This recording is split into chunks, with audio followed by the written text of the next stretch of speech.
everyone. It's Shopee Doc Nona this time. And what are we going to do? Okay, gusto ko maging kind of different lang talaga yung ating mga ginagawa na hindi usually ipinapakita sa mga YouTube yan or sa ibang ano. Kasi nagre-recycle tayo, kailangan tayo mag-recycle. Maging practical tayo. Okay, may nagregalo sa akin na pasyente ng Patatim. Thank you! Ma'am Jeanette, ang sarap. So, may natirang sauce. Alam mo naman ako, ayoko na may naaaksaya, ayoko may natitira. So, anong ginawa natin doon sa sauce? Gumawa tayo ng scrambled egg in Patatim sauce. Yes. Sarap kayo. So, ipapakita ko sa inyo yan. At pinlating natin ng very, very appetizing. Eto, at gumawa pa ako ng clubhouse sandwich. Bakit? Natuwa ako. Dumating na yung lettuce na ino-order ko finally.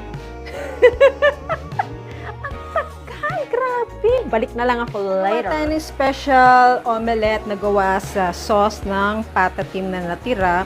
Itlog, ito na, grated cheese. Dalawang gagawin natin, isang sandwich special at sa isang omelette special with rice. So, ito na yung mga atin. Hiniwa ko na yung onions, tomato, pepino, and itlog, no?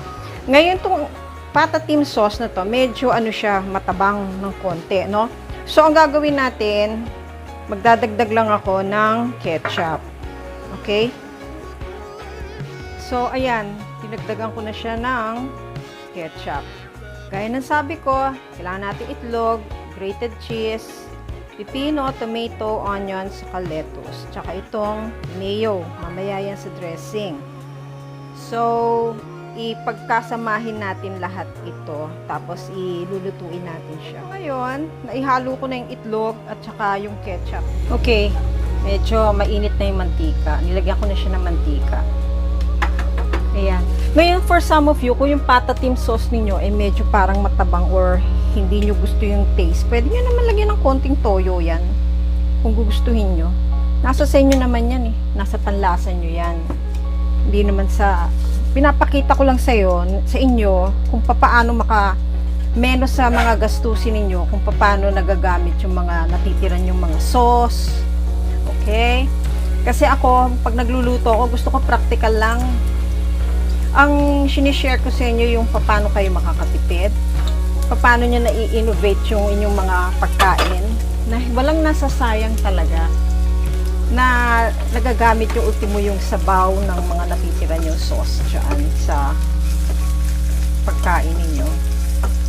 Okay, gigisahin muna natin itong onion, kakarmelize natin. Nagkaroon ako ng white onion, nakabili ako. Kasi usually red onion. Kasi mas matibay yung red onion compared sa white onion. Pero di hamak, mas masarap talaga ang white onion. Okay, pero mas aromatic naman ang red onion. Pero to sweet ito, masarap ito. Ayan, pag na medyo nakakarmelize na siya ng bahagya. So, what we're gonna do is ihuhulog lang natin lahat sila. Pag may part na namumuo, ganyan-ganyan nyo lang, kung anong mga klaseng kalderong meron kayo o kawali kayo, ganyan lang.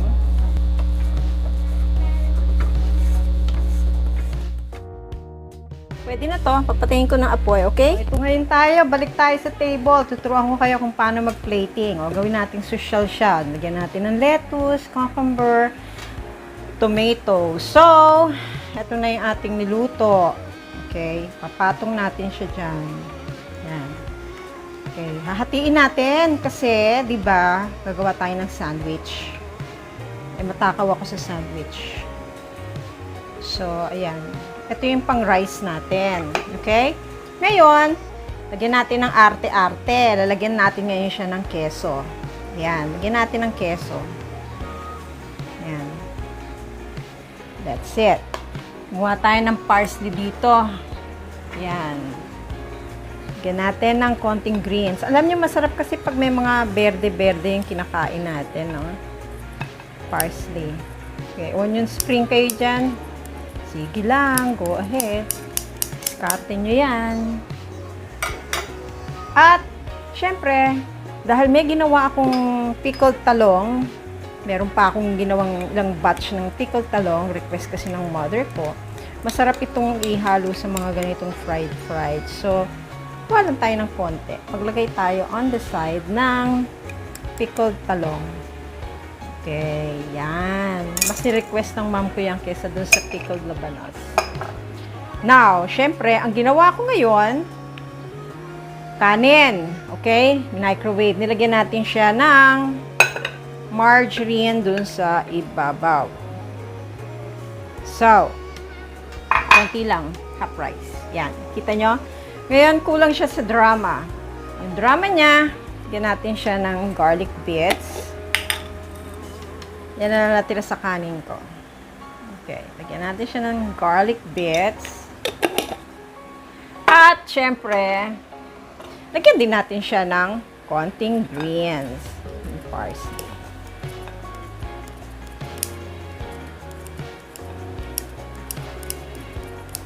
Ayan. So, eto na ang ating patatim sauce scrambled egg. Ayan. Di ba? Sarap yan. Gagawa naman tayo ng sandwich. Okay? Guys, pahabol lang ang ating dressing. Nakalimutan. Mamadali kasi nagugutom na ako eh.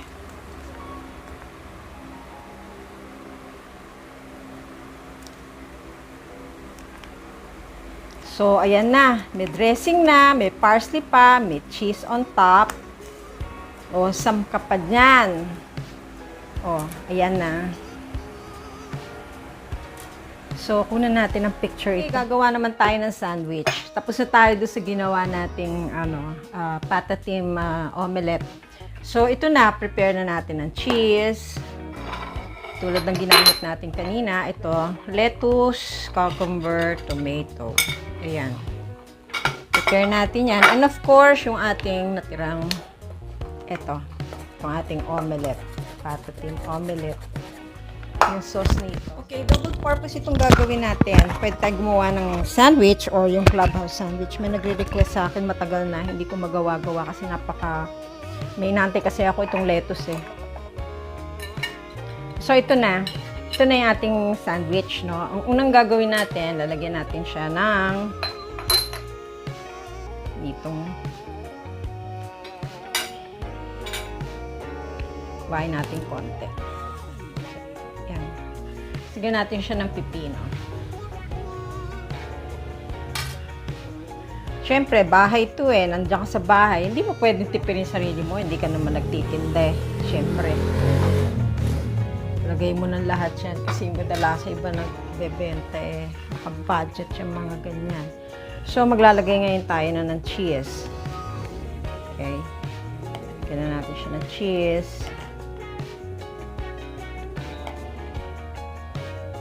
Okay. And of course, lalagyan ng siya, tapos busin natin siya. Ito, ilalagay natin to, no? Lalagay na tayo. Eh, tandaan nyo, may onion yan, kaya masarap yan.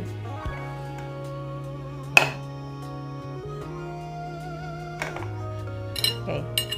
So, don't forget, ito ay gagawin nating doable.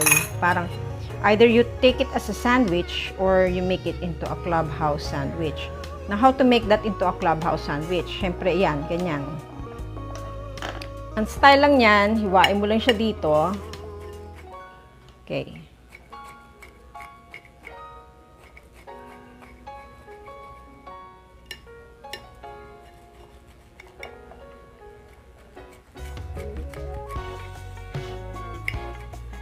Meron na akong isang video ng tuna sandwich. Pwedeng plain or pwedeng pa-clubhouse effect siya.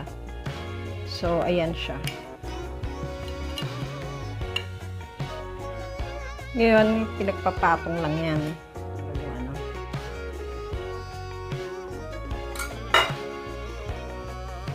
Okay. So, ayan. Lagyan natin ng konting arte. Garnishings. Eto na. Ating clubhouse sandwich.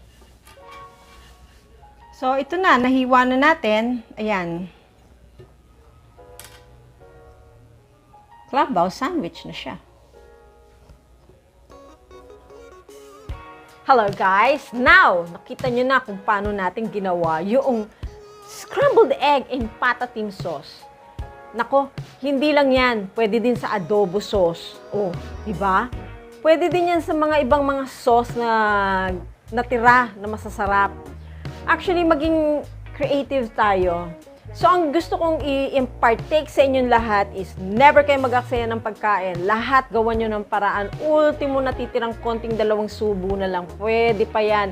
Gawin yung palaman sa inyong omelette. Wag kayong mag-aaksaya. Ang dami-dami nagugutom. Okay? So, papaalam na si Chefy Doc Nana this time. At marami pa akong gustong i-share sa inyo. Maraming salamat sa mga nanonood ng aking vlog. At dun din sa mga hindi nagla-like. Thank you very much. Okay, bye!